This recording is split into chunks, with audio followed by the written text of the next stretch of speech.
At a casual glance, a comparison between the navies of Israel and Iran might seem straightforward. On paper, Iran boasts a significantly larger fleet with more vessels and a far greater number of personnel dedicated to its maritime forces. This numerical superiority often leads to the conclusion that Israel's navy is the weaker of the two, a minor player in a region dominated by larger adversaries.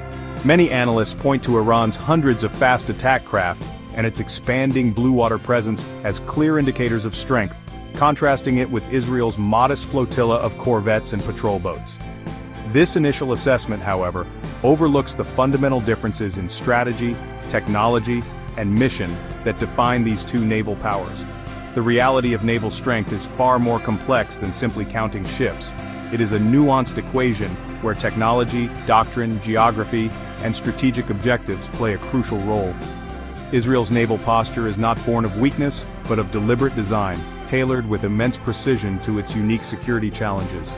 The Israeli Navy is a compact, technologically sophisticated force built for a specific set of tasks within a defined operational theater. It does not seek to dominate the high seas or project power across vast oceans in the same way a global superpower might. Instead, it focuses on lethality, intelligence, and strategic deterrence in its immediate vicinity, a mission it executes with formidable efficiency. Conversely, Iran's naval power is split between two distinct organizations with different philosophies. The Islamic Republic of Iran Navy is tasked with conventional operations and projecting influence into the Indian Ocean, while the Islamic Revolutionary Guard Corps Navy specializes in asymmetric warfare within the confines of the Persian Gulf. This dual structure gives Iran a layered capability, combining traditional naval presence with the disruptive potential of swarm tactics using a multitude of smaller, faster craft. Their strategy is one of area, denial, and attrition, designed to make the costs of any military confrontation in their home waters prohibitively high for any opponent, regardless of their technological advantage. Therefore, to truly understand the balance of power, one must look beyond the sheer number of hulls in the water. The question is not simply which navy is bigger, but which navy is better equipped and structured to achieve its country's strategic goals. As we delve deeper, it becomes clear that Israel's navy, far from being weak, represents a modern approach to maritime defense, a small, sharp spear designed for specific critical thrusts, rather than a large, broad shield. This specialization is its greatest strength, allowing it to punch far above its weight and maintain a powerful, albeit discreet, deterrent against a range of threats. No factor influences a nation's naval strategy more profoundly than its geography. Israel is a prime example of this axiom, possessing a relatively short coastline of just 273 kilometers along the eastern Mediterranean.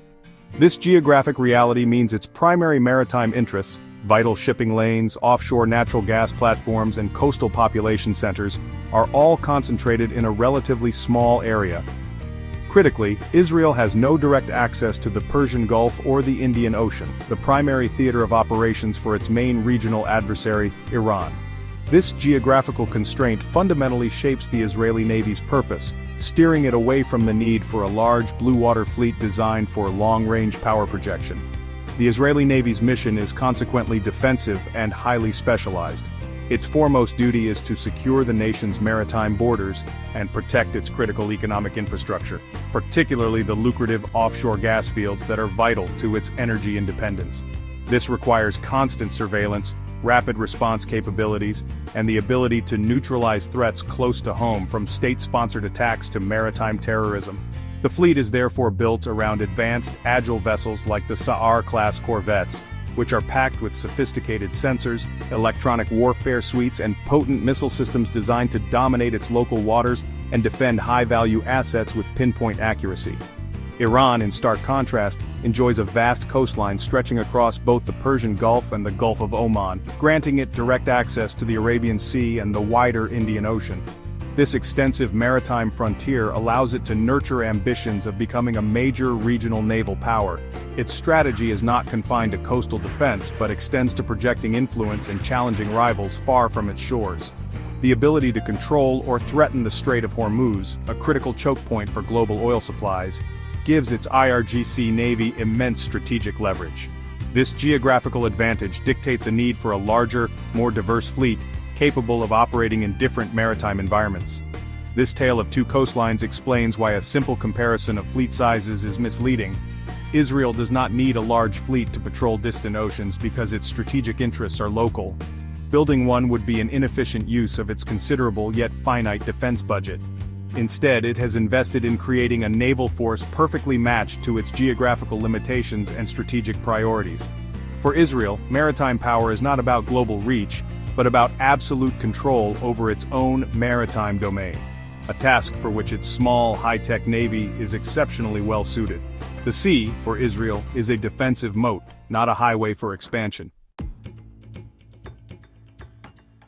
The technological gap between the Israeli and Iranian navies is at the heart of the debate over their respective strengths. Israel has long prioritized quality over quantity, a doctrine that permeates its entire military establishment. Its navy is a showcase of this philosophy, equipped with some of the most advanced Western and domestically produced technology available. Vessels like the Sa'ar 6-class corvettes are essentially floating command and control centers, featuring advanced AESA radar systems, formidable air defense capabilities with systems like the Barak 8, and powerful anti-ship missiles. This technological edge ensures that each Israeli ship has a combat capability far exceeding that of its individual Iranian counterparts. The most critical component of Israel's technological superiority lies beneath the waves. Its fleet of German-built Dolphin-class submarines represents the pinnacle of its strategic naval power. These submarines are widely considered to be among the most advanced non-nuclear submarines in the world, renowned for their quietness and long-range operational capacity. Crucially, they are believed to be armed with nuclear-capable cruise missiles, providing Israel with a credible second strike capability. This submarine force allows Israel to project power discreetly and lethally far beyond its shores, holding targets at risk across the region without the need for a large and visible surface fleet. They are the Navy's ultimate insurance policy. Iran, on the other hand, operates a navy that relies more on numbers and asymmetric tactics than on cutting-edge technology.